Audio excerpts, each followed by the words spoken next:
Outside, the massive job of removing the second floor balcony begins. We're going to rip that off today, frame it in, get ready for the concrete to come. So that's all going to get cleared away. The whole thing is going away. And then what's going to be taking its place? Pretty much the same thing, but it'll be poured out of concrete, which will hold the spiral staircase going up to the rooftop deck. Okay, so the idea is you want to have a completely separate entertaining space. Yeah, someplace to go and just kind of relax, look at the golf and just get away from everything.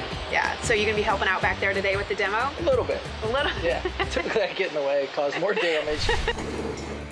The team starts by removing the railing and patio furniture. Gusty winds make it difficult to work around the landscaping. Once the gutters are pried off, the team can take down the rest of the balcony, including the water-damaged framing. It takes another day of work to erase all signs of the old structure and make way for the rebuild.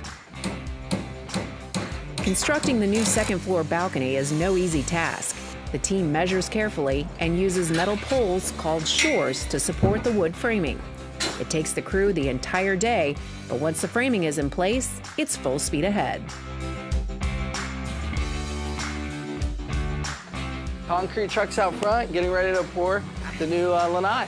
A lot of people use frame, which is fine, but we're in a humid environment. This house is poured concrete, so I figured the best thing to do is have the concrete lanai, but it also will hold the weight of the spiral staircase.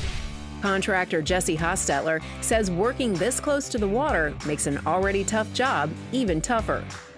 We're in a beach environment. I mean, literally within steps, there's sand. Is this kind of a challenging situation to try to do construction and bring in a truck on these narrow roads? It is. I mean, the logistics are definitely tight here.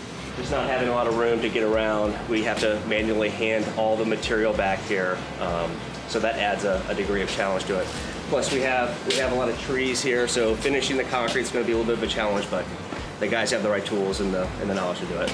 So this is a reinforced concrete deck, so it's about 9 inches thick, and it is attached to the existing house. So this type of construction is going to be great for the saltwater environment. It's going to hold up for years and years and years to come. We have all the post shores set in place right now to handle the weight. We have about 12,000 pounds of concrete that we're going to be placing today.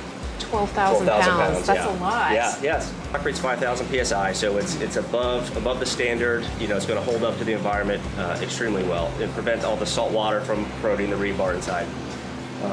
We have double layer mat of rebar to add extra support, so we don't have any settling, cracking, or any issues down the road. So with the 5,000 psi concrete, it's going to hit a minimum of 3,000, 4,000 psi in around 14 days. Hit the 5,000 psi in 28 days. PSI is pounds per square inch. So the higher the PSI, the stronger the concrete. Okay, so you're going for 5,000. We're going for 5,000 psi. Okay, yes. and what about the weather? I mean, you've got a nice sunny day today, no rain in sight. Yeah, so once the concrete is poured, the rain is actually going to help it cure out faster. So we encourage the rain, once the concrete's poured and cured. So once you guys have the concrete squared away, then what's going to happen? Yeah, so after today, it's just going to be a waiting game until it hits the cure rate. And then we'll come back and we'll strip all the forms and we'll move on to the next step of stuccoing the concrete and then getting the railing company out here to measure for the railing, get the railing installed, and then finishing the deck off with some tile or stain.